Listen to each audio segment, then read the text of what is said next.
Well, this week we have some fun stuff. We have Bryan doing some more tree cutting. We are going to take you dip netting on the Kasilof River, which is a very uniquely peninsula experience, I think. We are going to build some mosquito traps to try and eliminate the life cycle of the mosquitoes, and we're going to take you downtown for the 4th of July parade. So come along with us. Time to pull the snow blower off, get the mower on. Before I put the mower on, I'm going to go pull a couple trees and cut some wood up. Without that lower mower deck, it gives me a little more access. So let's get this out of here and get this guy disconnected.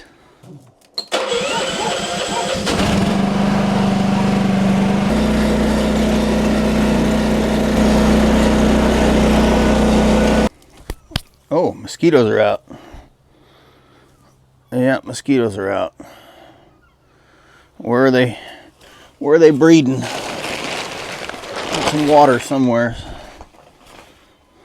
So I've been looking at these trees down for months, sitting on the couch, looking out the window. I'm gonna go get some trees cut up. Idaho Department of Vehicles, and then they have DMV in parentheses. They forgot what the M is. Final notice enforcement penalties beginning June 22nd. Show that I still have a traffic warrant and that I need to pay immediately before enforcement to avoid license suspension. I don't think so.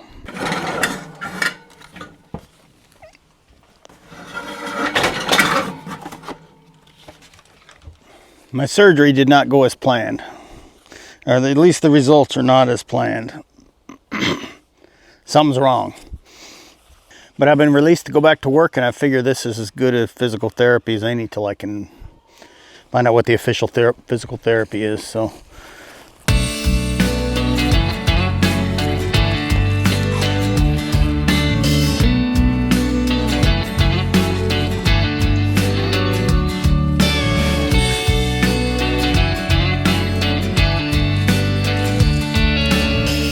I've always been one to try and keep the weeds down, but I took a class on bees, and they said that this time of year, dandelions are the only flowers that the bees have. So I let them go.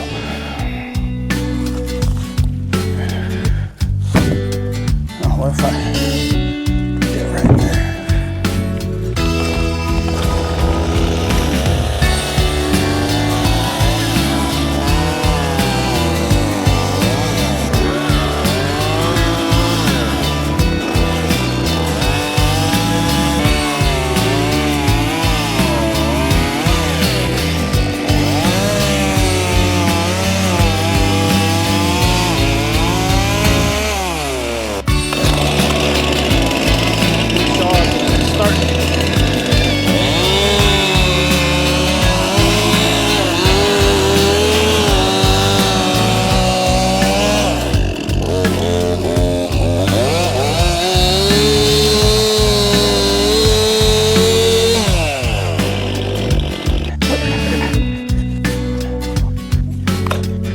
Regal Star has a cool gas can. I don't have a cool gas can.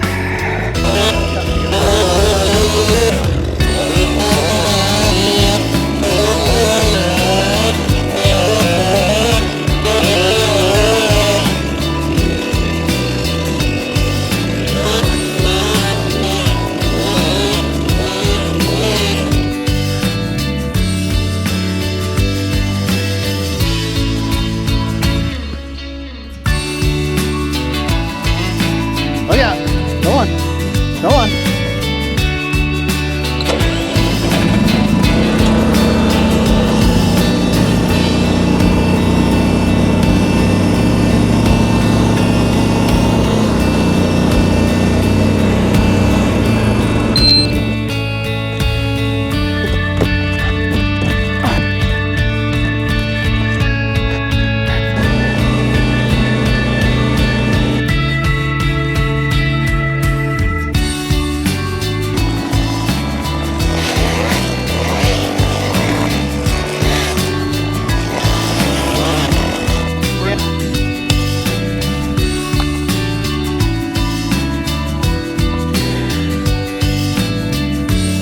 Bone dry.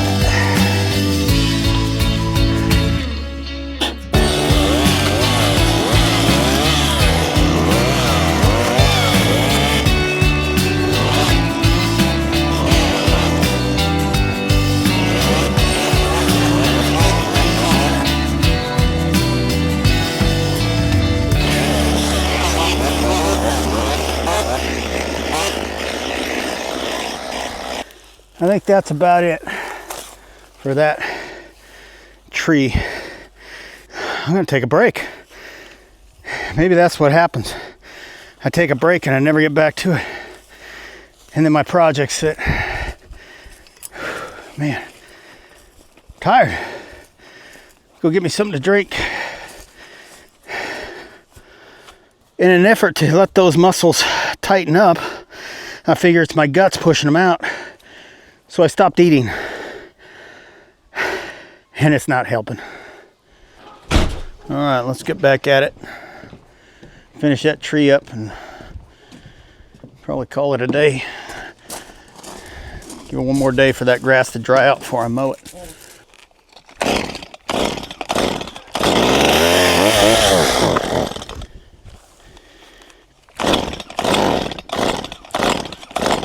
Come on.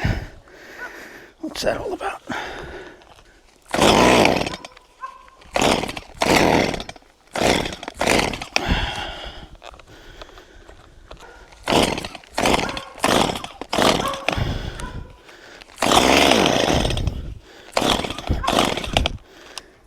This is acting like a craftsman. I think this is a carburetor thing. I'm just not liking it. Maybe. Oh, gas in my eye. Maybe.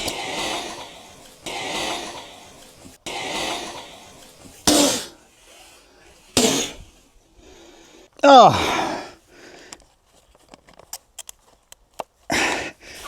gas in my eye. Let me go get some water. Don't want it to burn up my good lens.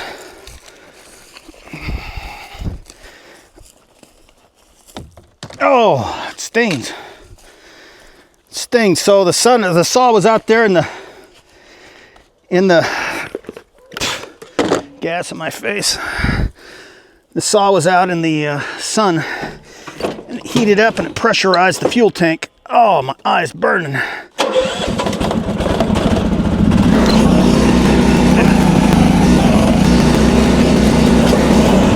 I just got gasoline in my eye.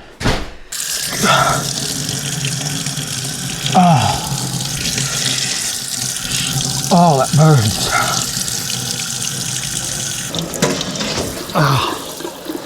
Oh, it stings. Oh, it stings. Two-stroke gas.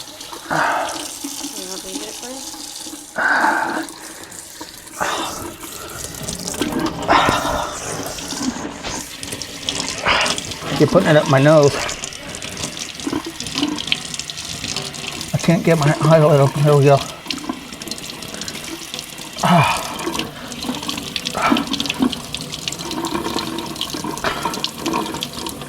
Oh, I can't do that. Oh. It's waterboarding. Yeah.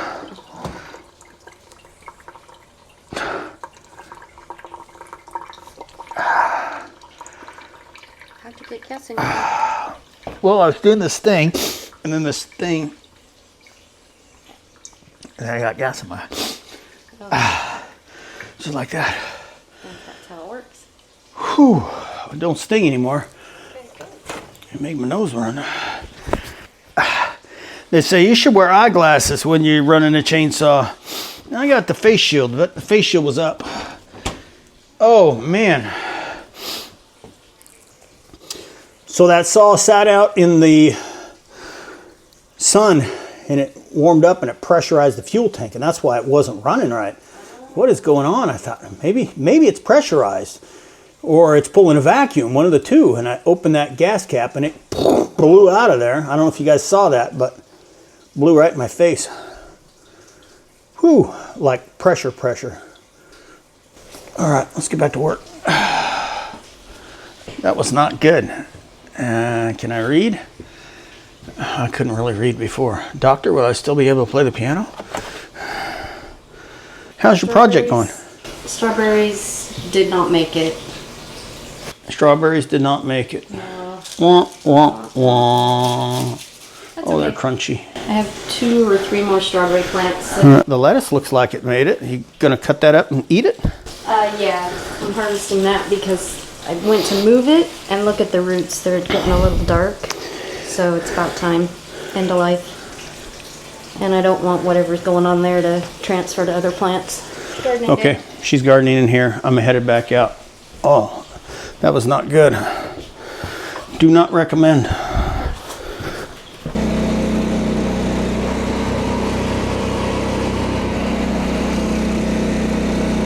So it did actually spray my helmet.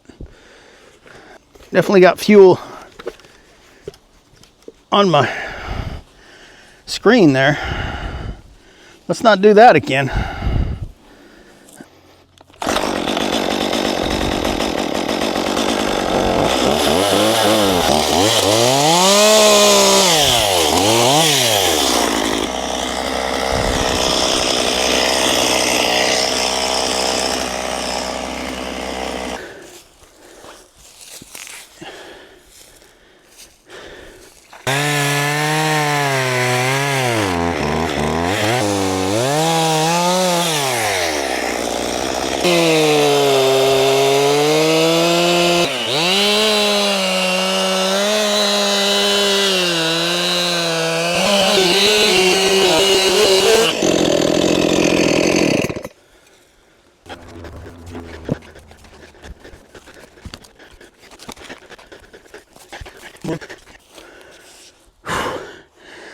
I'm just gonna sit down here. See, it doesn't take long for the mosquitoes to find you.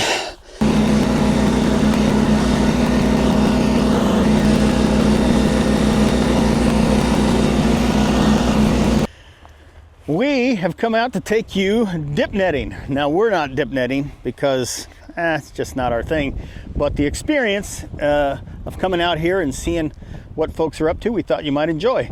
And we got some new friends that just moved here. This is Laura and Tim. And Laura knows, oh, and Coda. There we go. So I'm sure you'll see much more of them as time goes on.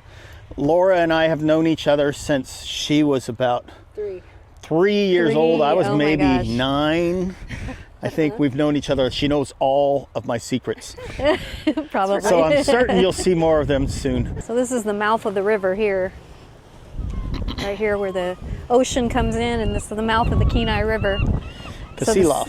Or the Kasilof, sorry, Kasilof River. So this is where the fish are coming in. So they stand out there with their nets, and the fish just swim into them, pretty much.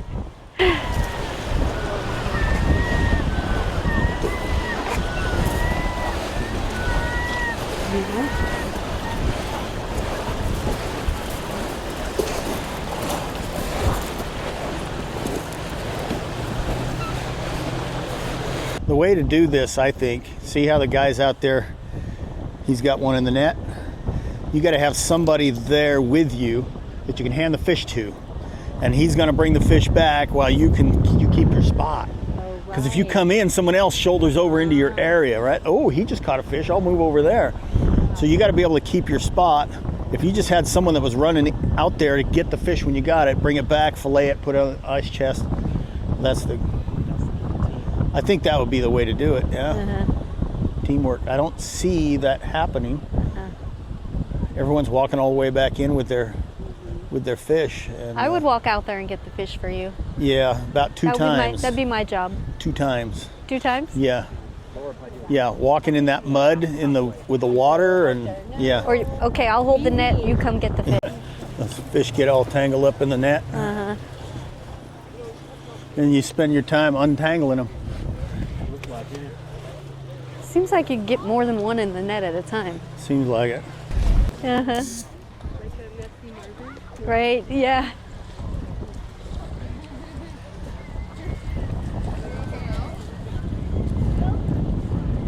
He's got it. Look at him push.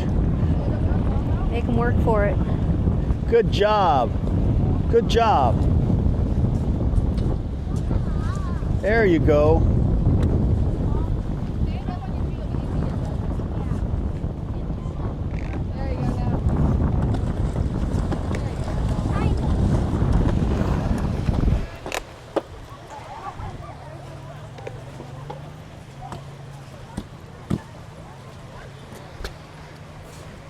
Oh no, don't eat it. Don't eat it. Come on. Come on.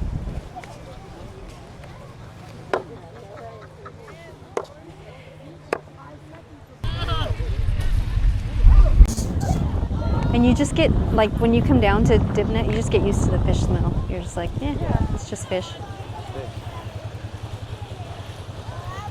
But see, it's totally a family affair.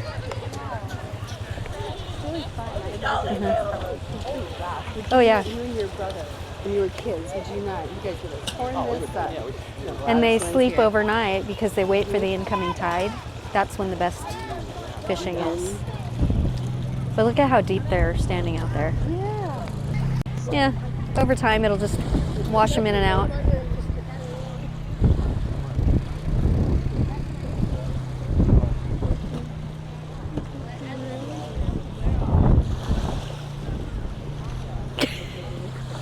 I know. Yeah.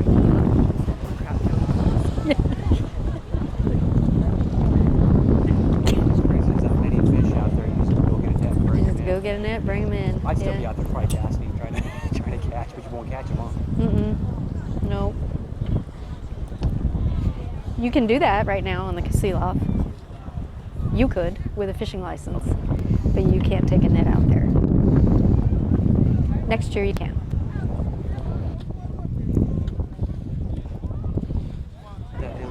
Great.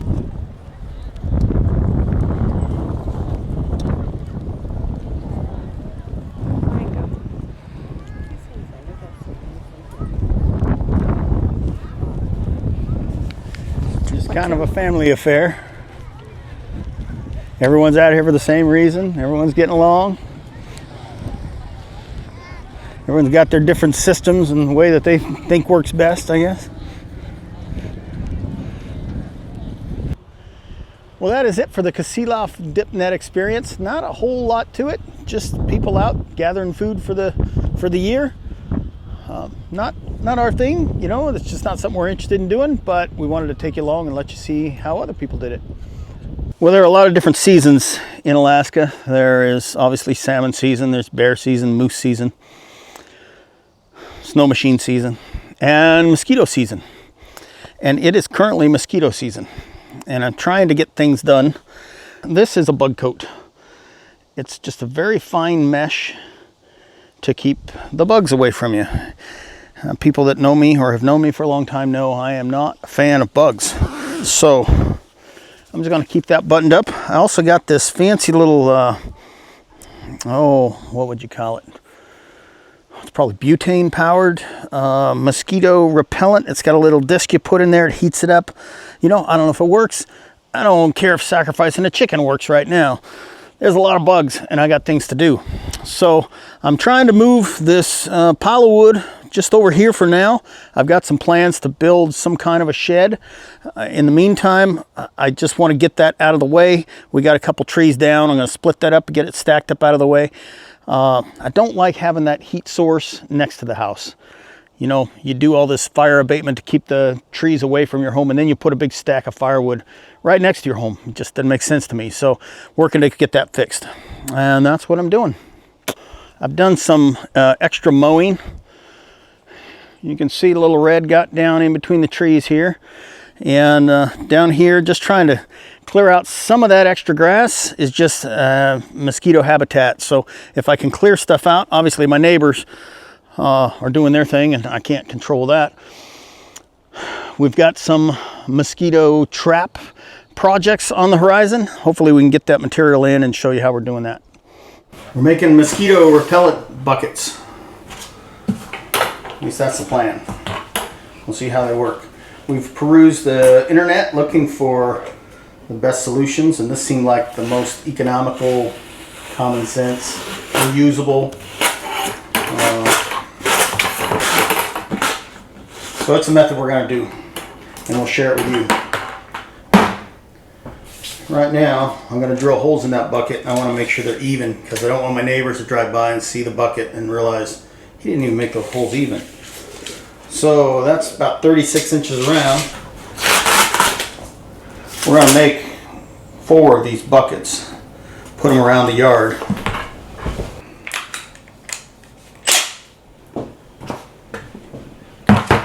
So we're going to put one about there. Let's make sure that that's high enough. They said to make it high enough so that if the wind blows, it doesn't blow out your candle. I think that we want that higher than that, huh? Yeah, he had them right up here below, below the thing. I think we're going to make it higher than that.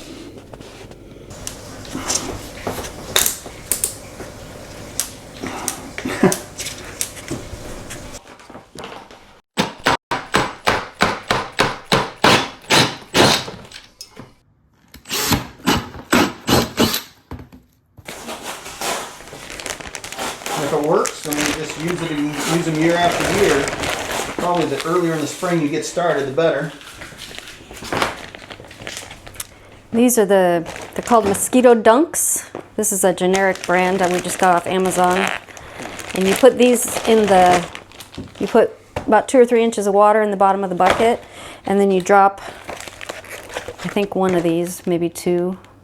Yeah, so you put one in, it lasts for 30 days, and it kills the larva. So when the mosquitoes lay their eggs, kills the larva, breaks the cycle, so no more mosquitoes. That's the idea. So I'm wearing gloves because I don't know what's in them.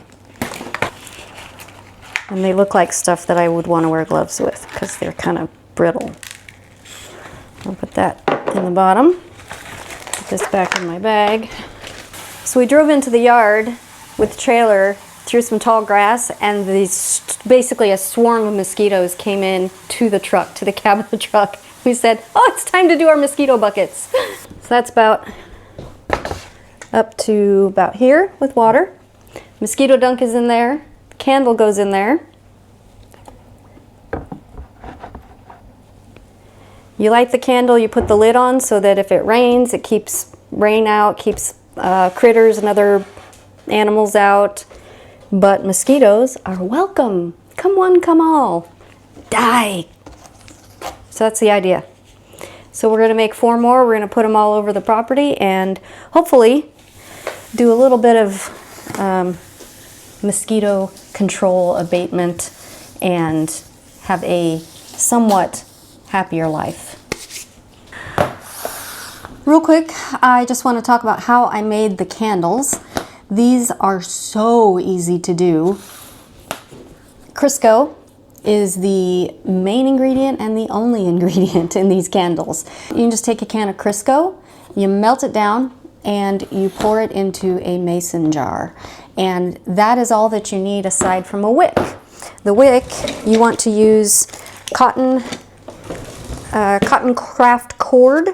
Cotton is going to be the cleanest burning, and it's going to do the best for you long term. So you just cut your cord length, and I just tied it to, I don't know, like a loose screw that I had so that it would weight it down, and then I I think I used a chopstick across the top to keep it straight. And then once it's melted, you pour it in the mason jar, you let it cool, and you have a candle. And these candles are supposed to last, I want to say somewhere around 50 days, but I don't remember. That's the guy on the internet who said that. We haven't tried it yet.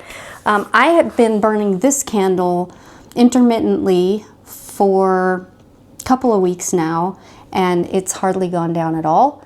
This particular one I mixed mulberry oil in with, so it smells nice, but I didn't mix anything in with the other candles that we're going to use for the mosquito traps because we don't want any smells for the mosquitoes. We don't want them to be put off by scent. We just want the candle to put off CO2. So Crisco, melt it down, put it in your mason jar with the cotton cord as your wick, and you're good to go. You've got a candle. Easy peasy.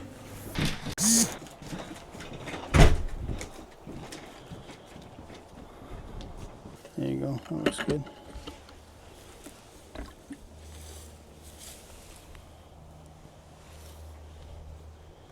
Yeah, I know. It's a bit shake hand.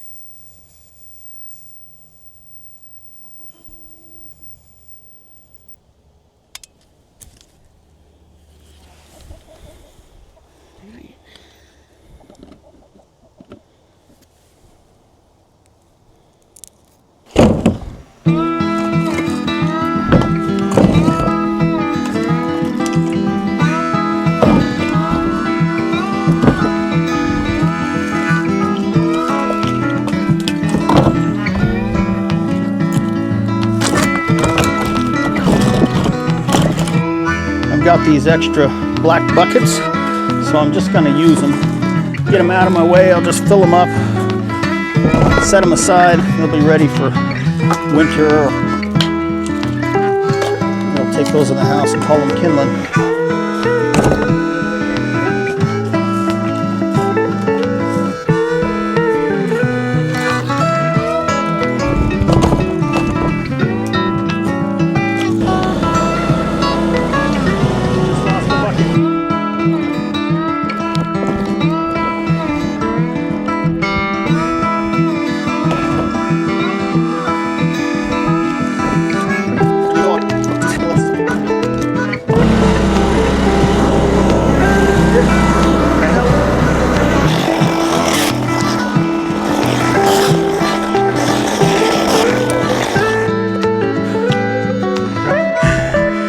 Goofy dog. Oh.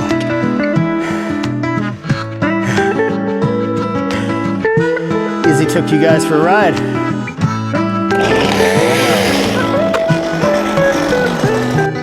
Okay, so here's the question.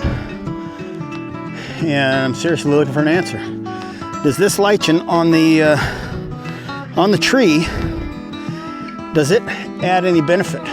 Do those low dead limbs with the old man's beard and that lichen looking stuff on it, does that add to the ecology of the forest somehow? If you know the answer, please let me know, because I'm inclined to just trim all these trees up as high as I can, get rid of those dead branches, but I don't know the answer. Let me know if you do. And as is typical, as soon as I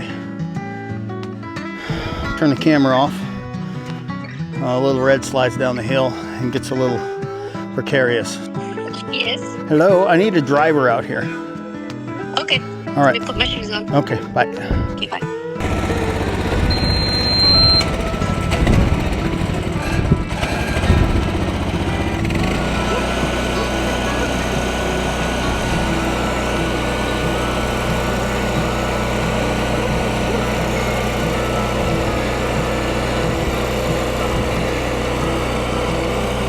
Okay, crank it this way and go forward.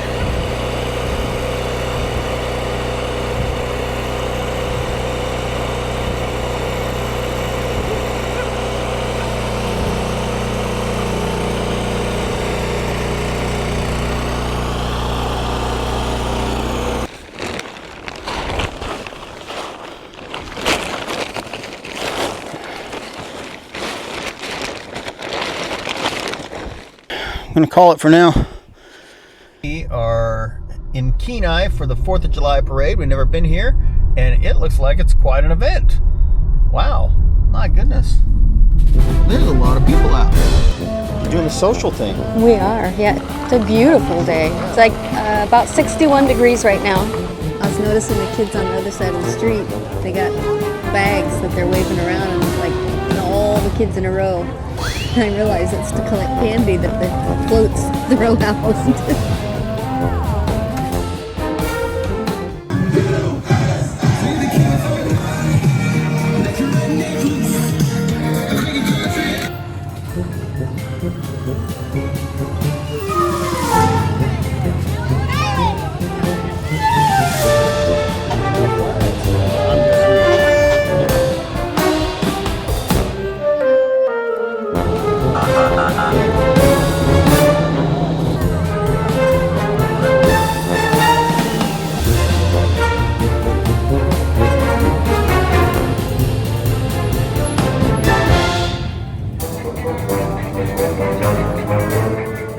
It is a little bit confusing because there's only one paved road and the speed limit's 55.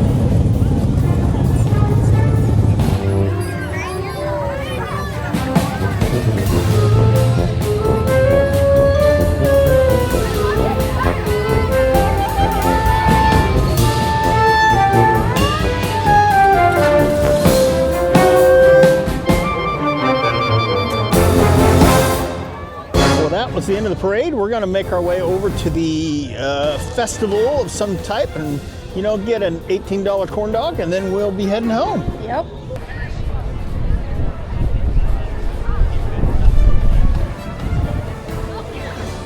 There's a few people there. Yeah, this place filled up. Gonna close it out for our 4th of July parade adventure. Yeah, beautiful day. Couldn't ask for better weather. Yeah, Yeah. good group of people. Yep. Everyone's having fun. And that's it. And that's it. Thanks for coming along to the Kenai Soldotna Peninsula. I guess the Kenai. Yeah. I don't know. What is Kenai it? Burro local parade. Parade.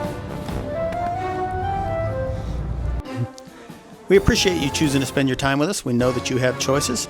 We thank you for coming along for the journey. We hope to see you next week, and we hope that you will tell your friends. Thank you so much.